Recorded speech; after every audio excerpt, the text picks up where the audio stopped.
नमस्कार। जय श्री राधे कृष्णा।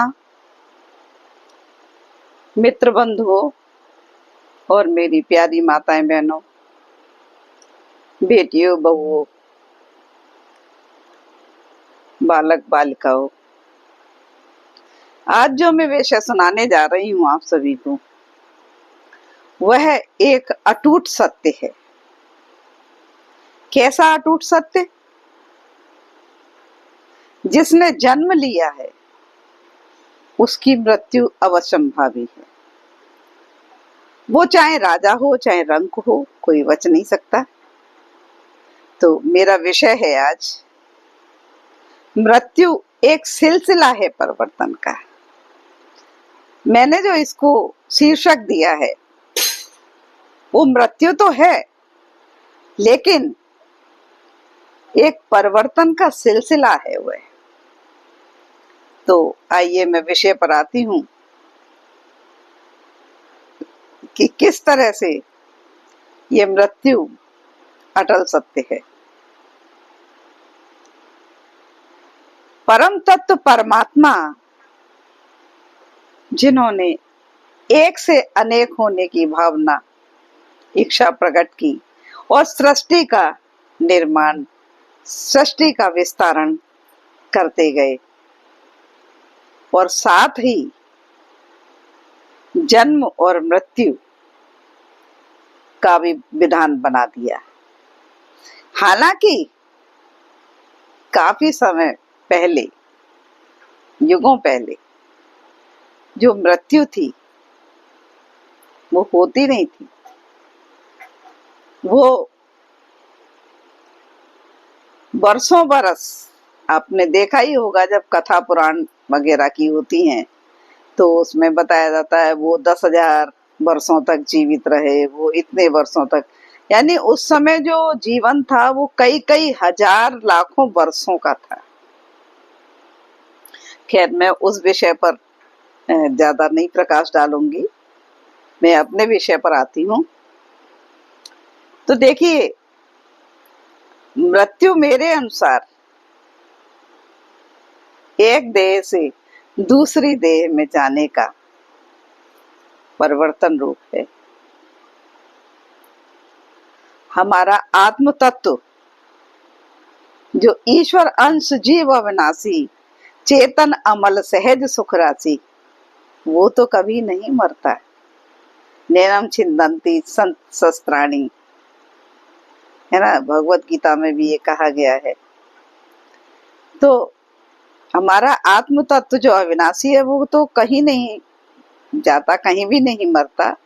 लेकिन हाँ, जो प्रकृति ने, जो ईश्वर ने हमारे शरीर का जो निर्माण किया है 25 तत्वों से, वो 25 तत्व यानी 24 तत्वों के साथ एक 25वां तत्व प्राण, वह जब शरीर से निकल जाता है तो वही मृत्यु कहलाती है। और देह का दूसरे में परावर्तित हो जाना ही मृत्यु है। देह का परिवर्तन हो जाना ही मृत्यु है। किस तरह से भगवत गीता में भी कहा गया है, वाशांसी जीर्णानि यथा विहाय, है ना।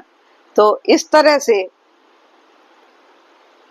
एक शरीर दूसरे शरीर को छोड़कर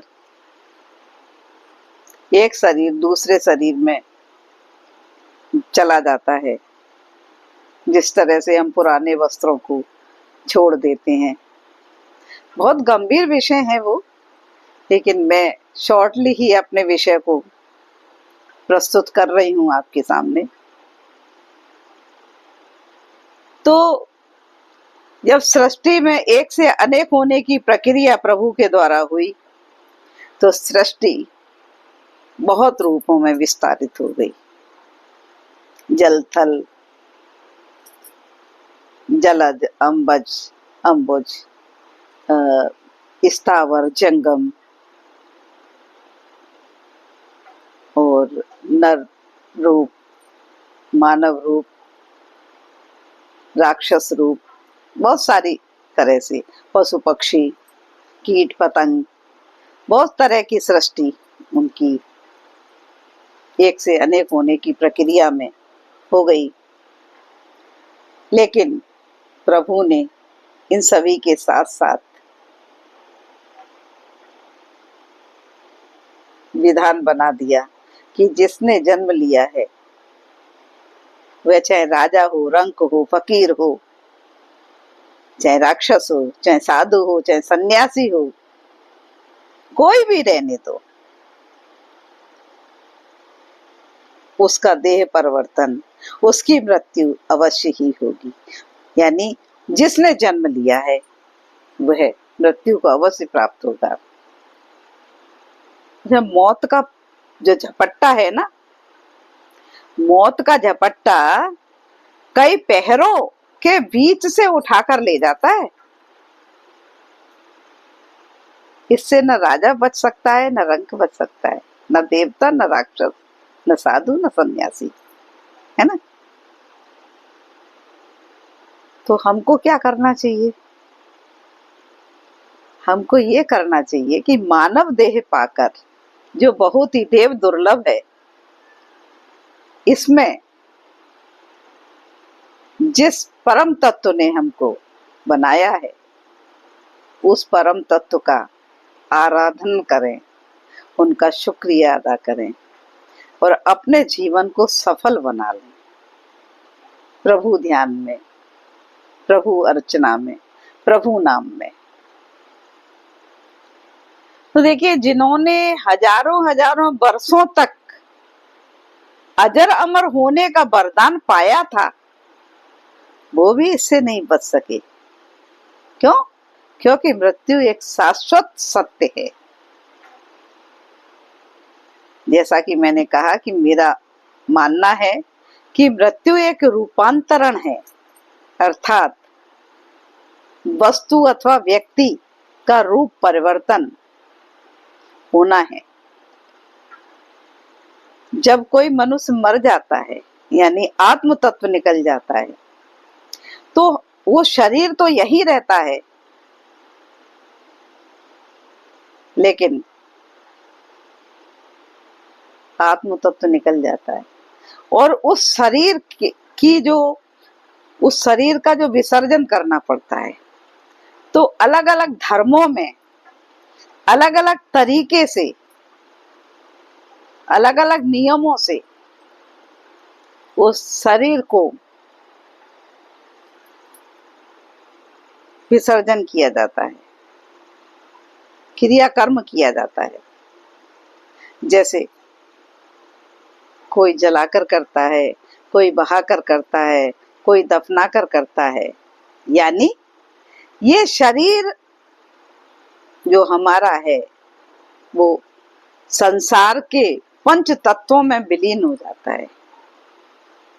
पंच तत्व छित जल पावक गगन समीरा, पंच तत्व है रचित शरीरा। तो ये उन्हीं तत्वों में विलीन हो जाता है। हमारे शरीर में 24 तत्व तो है ही, जो 5 ज्ञान इंद्रियां, 5 कर्मेंद्रियां, अंत्य चतुष्टय और यानी 24 तत्व कहे गए हैं। अभी ध्यान में नहीं आ रहे पूरे तत्व। तो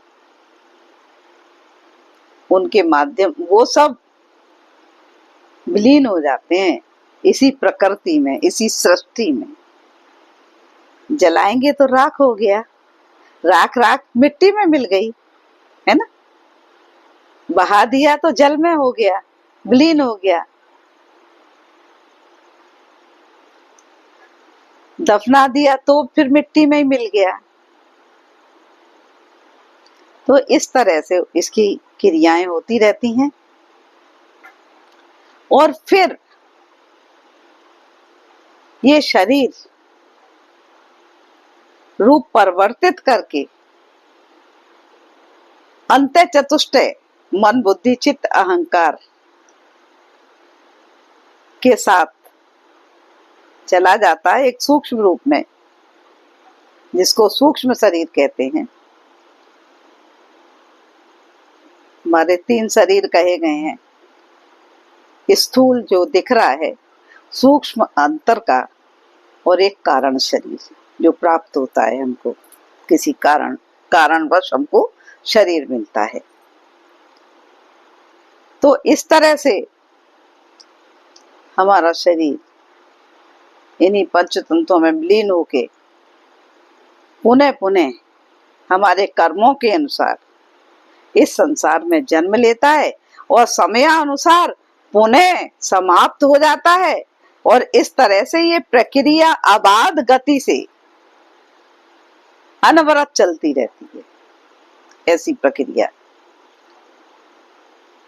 तो इसी तरह से समस्त जड़ चेतन वस्तुएं भी संसार में विलीन होकर रूप परिवर्तित करती रहती हैं। जैसे कुछ राख होकर, कुछ भस्म रूप होकर, कुछ मिट्टी होकर, कुछ जल रूप होकर, कुछ ठोस रूप होकर, आदि आदि। रूप परिवर्तन का ये जो कार्य है, रूप परिवर्तन की ये जो प्रक्रिया है, ये निर्बाध गति से निरंतर चलती रहती है और चल रही है। अनवरत आवागमन का चक्कर चल रहा है। 84 लाख योनियां जो कही गई हैं, स्वेदज, अम्बुज, कीट पतंगों की जो जलज, ये सब पशु पक्षी, ये सब जो कही गई हैं 84 लाख योनियों के अंतर्गत आती हैं। तो वो कर्मों के अनुसार आवागमन का चक्र ऐसे ही चलता रहता है। और प्रभु की जब कृपा होती है तो ये देव दुर्लभ तन हमको प्राप्त होता है, जो भोग और कर्म योनि दोनों ही हैं। अन्य योनियां सब भोग योनि कही जाती हैं और हमारी जो मानव रूप है वो भोग योनि और कर्म योनि। क्यों? क्योंकि इसमें हम कर्म भी करते हैं और भोग भी करते हैं।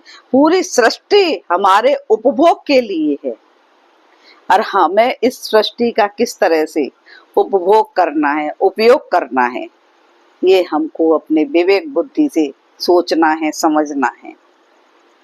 आज प्रकृति के भयंकर रूप सामने आ रहे हैं। क्यों आ रहे हैं? क्योंकि हमने प्रकृति के विरुद्ध कार्य किए हैं बहुत सारे, जिसका परिणाम मानव तन की क्षति बहुत ज्यादा हो रही है। तो इस तरह से पुनः पुनः आगमन और पुनः पुनः समापन होता ही रहता है और तरह तरह के रूपों को लेकर हम बार बार आते जाते रहते हैं। मैं अपने इस विषय को लगभग 2 वीडियो में तो कंप्लीट हो ही पाएगा, पूर्ण हो पाएगा, तो मैं 2 वीडियो में इसको प्रस्तुत करूंगी।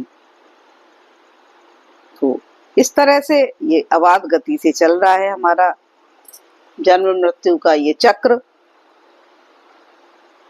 आपको अपनी 4 पंक्तियों के साथ प्रस्तुति दे रही हूँ और इसके विषय में, जन्म से लेकर मरण तक दौड़ता है आदमी, जन्म से लेकर मरण तक दौड़ता है आदमी, 1 रोटी 2 लंगोटी 3 गज कच्ची जमीन, 1 रोटी 2 लंगोटी 3 गज कच्ची जमीन, 3 चीजें 4 दिन में, 3 चीजें 4 दिन में जोड़ता है आदमी।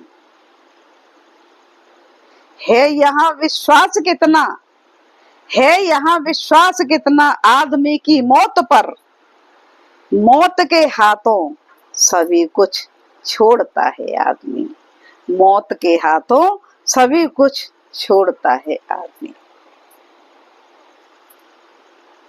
यहाँ से एक धेला नहीं लेके जा सकता और कफन में भी जेब नहीं होती। नंगा आता है और नंगा ही चला जाता है। जब जन्म लेता है तब भी कोई दूसरा नहलाता है और जब मृत्यु होती है तब भी दूसरों के हाथों ही नहलाया जाता है। जाता शुद्ध होके पवित्र होकर जाता है, ये तन, अब मन कैसा भी रहा हो उसका, लेकिन कोशिश रहती है कि तन को तो धोकर ही भेजा जाता है ना। तो इस तरह से मानव रूप जन्म, और मानव रूप या जो 84 लाख योनियां है वो अनवरत अबाध गति से इस चक्र में चल रही हैं। तात्पर्य है मनुष्य जीवन भर खाने कमाने में ही सारा जीवन खपा देता है और जोड़ जोड़ कर रखता है, और जब मौत आ जाती है तो सब कुछ मौत के हाथों छोड़कर यहाँ से विदा हो जाता है, मगर अन्य किसी रूप में पुनः आ जाता है। और दुनिया में आवागमन का ये चक्कर, परिवर्तन का ये चक्र यूं ही अनवरत चलता रहता है। अतः यह सत्य है कि मृत्यु, जो मैंने अपना शीर्षक दिया है, मृत्यु नाम है एक परिवर्तन का, चाहे वो वस्तु का हो, चाहे वो तन का हो, चाहे वो पशु पक्षियों का हो, किसी का भी रहने दो। दुनिया में जीना है तो मेहमान बनकर जीते रहें, दुनिया में जीना है तो मेहमान बनकर जीते रहें, मालिक बनकर ना जिए, मालिक बनकर ना जिए। अभी मैं इस वीडियो को इतना ही देती हूँ। मैं आगे की और बात अपने इस दूसरे वाले वीडियो में प्रस्तुत करूंगी। ये लगभग 17 मिनट का है। तो सादर नमस्कार।